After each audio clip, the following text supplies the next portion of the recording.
Assalamualaikum warahmatullahi wabarakatuh. Berjumpa kembali dengan saya Ari Prasetyo di KBM Matematika. Kali ini kita akan membahas materi baru yaitu logaritma. Isi materi di video ini adalah yang pertama, definisi logaritma, yang kedua, sifat logaritma, dan yang ketiga, contoh operasi dan soal-soal logaritma. Definisi logaritma. Perhatikan bentuk logaritma berikut. A log B sama dengan C. Sebenarnya cara membacanya adalah logaritma B dengan basis A sama dengan C. Namun kita buat kesepakatan saja menyebutnya A log B sama dengan C.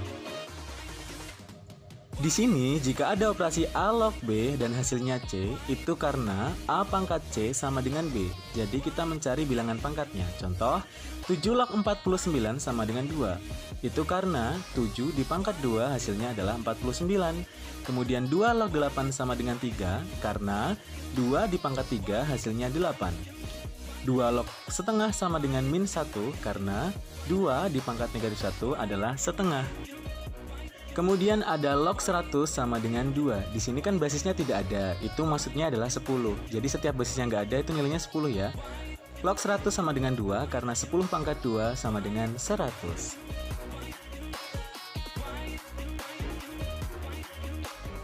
Sekarang mari kita coba soal-soal berikut. Ada 2 log 16, 5 log 1, dan log 1000. Coba kalian cari 2 pangkat berapa yang hasilnya 16, 5 pangkat berapa yang hasilnya 1, dan 10 pangkat berapa yang hasilnya 1000. Jadi, definisi logaritma adalah operasi inverse atau kebalikan dari perpangkatan, atau operasi yang mencari bilangan pangkatnya. Kita akan melanjutkan ke sifat-sifat dan contoh operasi logaritma. Sifat yang pertama, jika saya punya A log A, maka hasilnya pasti 1. Kenapa? Karena A dipangkat 1 hasilnya juga A. Contoh, 3 log 3 sama dengan 1. Kan 3 dipangkat 1 hasilnya 3. Kemudian log 10 sama dengan 1, karena 10 dipangkat 1 hasilnya 10. Sifat yang kedua, A log 1 nanti hasilnya adalah 0. Karena apa? Karena A dipangkat 0 hasilnya 1. Semua bilangan dipangkat 0 hasilnya 1 ya. 7 log 1 sama dengan 0. Ya karena 7 dipangkat 0 hasilnya 1. Kemudian ada 100 log 1. Ya hasilnya tetap 0. Karena 100 dipangkat 0 hasilnya juga 1. Sifat yang ketiga, jika ada A log B ditambah A log C, ingat di sini basisnya sama-sama A ya, maka nanti B dan C bisa kita kali.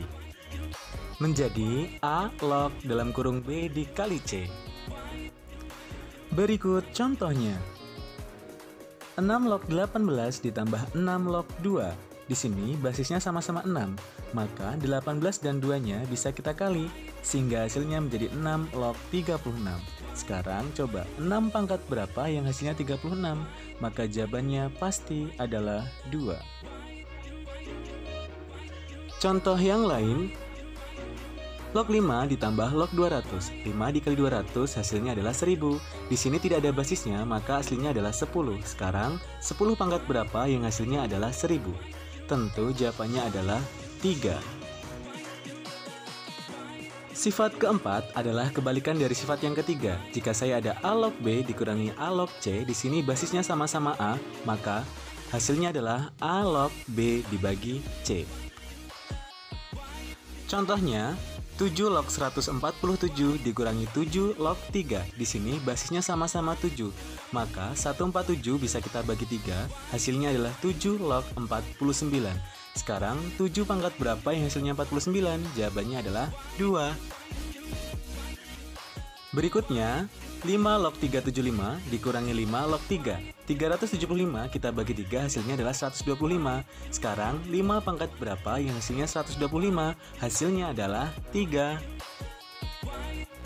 Sifat yang kelima, jika saya punya A log B dikali B log C, di sini ada B dan B-nya bisa kita coret sehingga menjadi A log C. Contohnya, 8 log 3 dikali 3 log 64. 3 di atas dan yang di bawah bisa kita coret sehingga hasilnya adalah 8 log 64. 8 pangkat berapa yang hasilnya 64? Hasilnya adalah 2. Contoh lagi, 5 log 4 dikali 4 log 7 dikali 7 log 125. 4-nya bisa dicoret, 7-nya bisa dicoret sehingga menjadi 5 log 125. 5 pangkat berapa yang hasilnya 125? Jawabannya adalah 3. Sifat yang keenam, jika saya punya A pangkat N log B pangkat M, maka pangkat yang punya B kita pindah ke depan, pangkat punya A kita taruh di bawah. Jadi M per N dikali A log B. Contoh, saya punya 81 log 27 sama dengan 81-nya kita ubah menjadi 3 pangkat 4, 27-nya kita ubah menjadi 3 pangkat 3, sehingga hasilnya menjadi 3 per 4 dikali 3 log 3. Kita kan tahu bahwa 3 log 3 itu hasilnya 1, maka sama saja 3 per 4 dikali 1 sama dengan 3 per 4.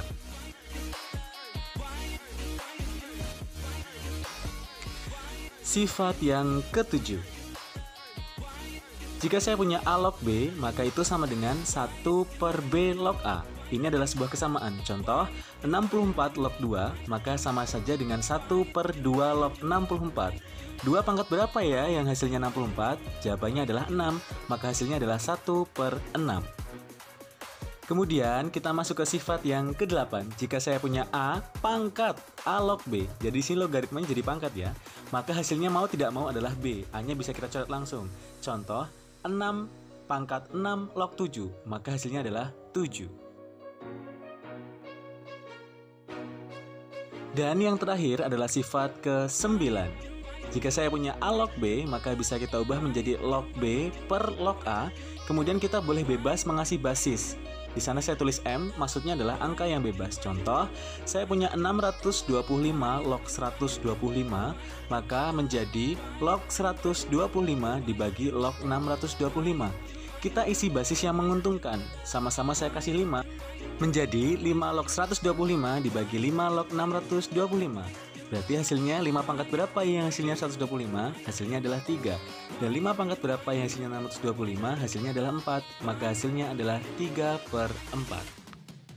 Perlu diingat, jika memberi basis harus sama-sama. Jika 5 sama-sama 5 atau angka yang lain boleh, yang penting menguntungkan.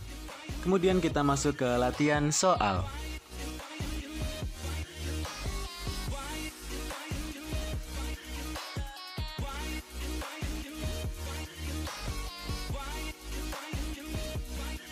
Selesaian soal yang pertama, 3 log 5 dikali 7 log 81 dikali 5 log 7. Kita dekatkan angka yang sama menjadi 3 log 5 dikali 5 log 7 dikali 7 log 81. Maka angka yang sama bisa kita coret, 5 dan 5 dicoret, 7 dan 7 dicoret, sehingga menjadi 3 log 81, maka hasilnya adalah 4. Soal nomor 2 yang A, 2 log 30. Untuk mengerjakan soal seperti ini, 30-nya kita faktorkan dulu menjadi perkalian bilangan. Di sini saya ubah menjadi 2 dikali 3 dikali 5. Ingat, jika ada perkalian bentuk logaritma, bisa kita ubah menjadi bentuk penjumlahan, sehingga bisa kita jabarkan menjadi 2 log 2 ditambah 2 log 3 ditambah 2 log 5. 2 log 2 hasilnya adalah 1. 2 log 3 sesuai soalnya hasilnya adalah A, dan 2 log 5 hasilnya adalah B. Maka hasilnya adalah 1 ditambah A ditambah B. Soal yang B, 3 log 120, 120-nya diubah menjadi 2 pangkat 3 dikali 3 dikali 5. Kemudian kita jabarkan menjadi 3 log 2 pangkat 3 ditambah 3 log 3 ditambah 3 log 5. Di sini ada bentuk 3 log 2 pangkat 3, maka ada perpangkatannya saya pakai sifat yang tadi, pangkatnya kita pindah ke depan menjadi 3 per 1, 3 log 2. Kemudian 3 log 3-nya saya ubah menjadi 1. Kemudian 3 log 5-nya saya ubah menjadi log 5 per log 3. Nanti kita kasih basis yang sama. Kemudian 3 per 1-nya kita ubah menjadi 3. Kemudian 3 log 2-nya kita balik menjadi 1 per 2 log 3 sesuai sifatnya. Kemudian 1 tetap kita tulis 1. Lalu log 5 per log 3-nya kita kasih basis sama-sama 2. Karena di soalnya di sana yang diketahui adalah basis 2. Kemudian kita tulis sama dengan 3. 1 per 2 log 3-nya itu 2 log 3 kan hasilnya A. Berarti menjadi 1 per A. ditambah 1, ditambah 2 log 5 itu B, per 2 log 3 itu adalah A. Berarti menjadi B per A. Untuk soal 2 yang C, silahkan kalian coba sendiri. Nah, tugas kalian hari ini yang pertama, catat materi dan contoh di video ini di buku tulis. 2, selesaikan contoh yang belum terjawab. Yang ketiga, foto dan kirimkan ke Google Classroom. Demikian KBM kita hari ini. Sampai jumpa di KBM berikutnya. Saya Ari Prasetyo. Assalamualaikum warahmatullahi wabarakatuh.